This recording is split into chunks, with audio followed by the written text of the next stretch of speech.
Thank you, Velin. Now here's a reminder of what's making news headlines this morning. Officials in Port St. John's in the Eastern Cape have evacuated residents, mostly women and children, to town halls and churches following floods caused by heavy rains. Flood victims say their goods have been damaged as their homes are swamped in water. Flash floods affected the low-lying areas as the major Mzimvubu River burst its banks and more rain is expected. The OR Tambo Disaster Management Team and the government officials are working to evacuate those trapped.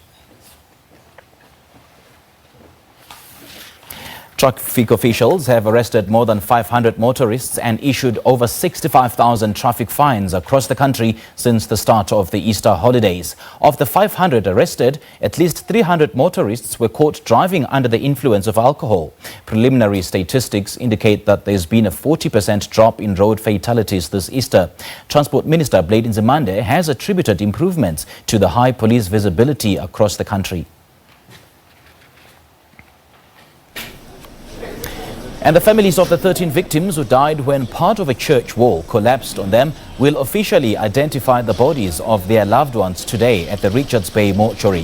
KwaZulu-Natal Premier Willis Mkhunu says a special forensic team is investigating whether the church wall that collapsed had actually suffered structural defects. Preliminary reports suggest that the church wall collapsed due to heavy rains.